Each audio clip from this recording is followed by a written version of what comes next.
Elle s'appelle Alison Russell et c'est une jeune fille au trentenaire de ma famille, au vingtenaire de ma famille, tiens, je vais le dire comme ça.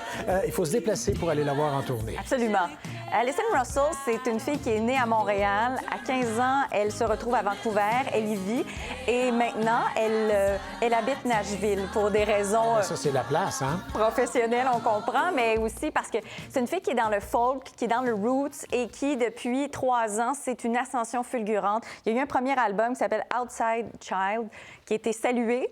Puis le plus récent date de l'automne dernier, The Returner. Et vous dire à quel point c'est bon, mais c'est l'industrie américaine qui s'intéresse à elle. 8 nominations au Grammy et surtout un prix remporté en février passé. Elle cumule 3 prix potentiels au Juno. Ça va être à surveiller à la fin du mois. Et donc, elle est ce soir à Montréal. J'ai pas vu grand billet. C'est le temps de se trouver un ami qui y va puis essayer de soudoyer. Moi, j'ai regardé puis il n'y en a plus. Exact, c'est ça.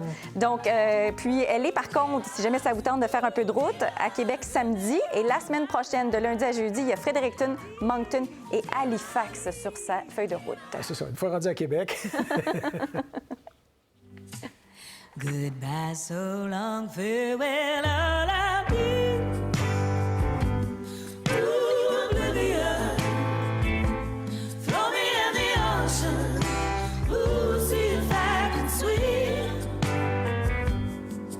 How wild again. Every little thing she does, every little thing she does is magic, magic, magic, magic, magic. Ben, devinez ce que j'écoutais à fond la caisse en montant en ski la fin de semaine passée. Message in a Bottle. Puis ça, c'est exactement des chansons de Sting présentées par des tableaux en danse, 28 tableaux dansés.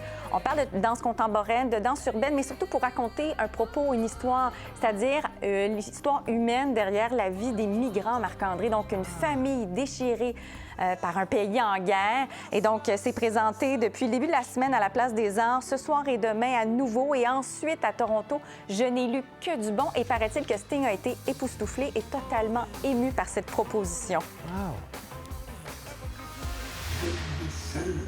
Revivre. Parce que si il dit ça, là, le mort, il est fini, Chris. Il vit. Ah, putain, il faut qu'il recommence.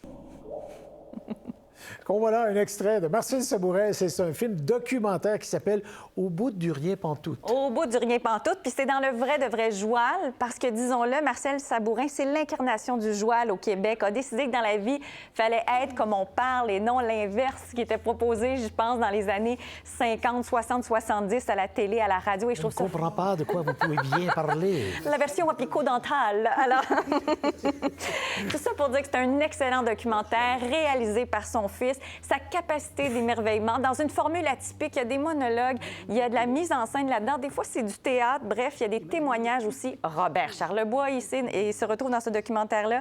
Je pense aussi à Denis Arcand. Bref, ça sort aujourd'hui en salle. Faites-vous plaisir. C'est toute une leçon de vie, malgré que le titre évoque un peu la fin de quelque chose. Oui. À 88 ans. Elle a aimé ça, je vous le dis. Bon. Et j'enchaîne avec un autre film, et là, je vais vous montrer les images. Ça s'appelle Chez les beaux-parents. Oui. C'est avec la Québécoise Evelyne Brochu, Oui. amoureuse d'un gars de Brooklyn, qui emménage à Québec. Et là, évidemment, on voit très bien que la ville de Québec est comme un des personnages de ce film-là. C'est une comédie romantique. Et pour des raisons pratiques, parce qu'elle vient décrocher un emploi au Château Frontenac, ils vont emménager à Montréal. Donc, on va faire la rencontre de la belle famille francophone avec Luc Picard, Isabelle Vincent. C'est produit par une boîte montréalaise et ça aussi, ça sort en salle aujourd'hui. Parlant de cinéma, il y a des films sur l'art pour une dizaine de jours. Là, Une qui s'en dizaine viennent. de jours, c'est la 40e année. Vous savez, 42e année. Et donc, c'est toutes sortes de manifestations artistiques mises en film. Et cette année, l'intelligence artificielle y arrive. C'est-à-dire qu'on a vendu pour une première fois à un encan la première œuvre faite par l'intelligence artificielle. Alors, ça fait l'objet d'un documentaire, les images que vous voyez. Il a été présenté hier en ouverture, mais c'est partie remise aujourd'hui à Montréal, samedi à Québec. Et sinon, le festival se poursuit en ligne, là, parce que ça commencera en ligne le 22 mars jusqu'au 31. Et au total, c'est 160 films d'une 50aine de pays. Il y a toujours du beau là-dedans. Il y a toujours des propositions vraiment hors normes. Donc, ça s'appelle le Festival de films sur l'art.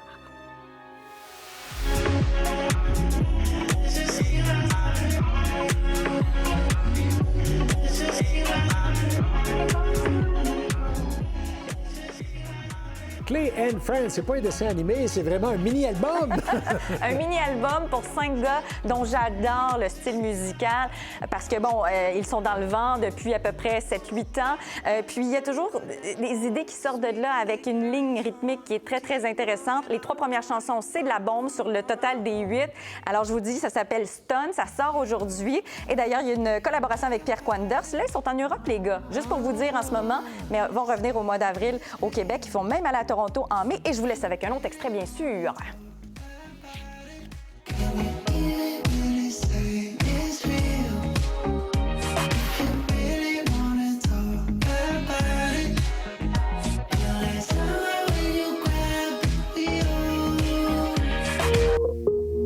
Pour voir nos émissions en entier, rendez-vous sur la chaîne Ici RDI.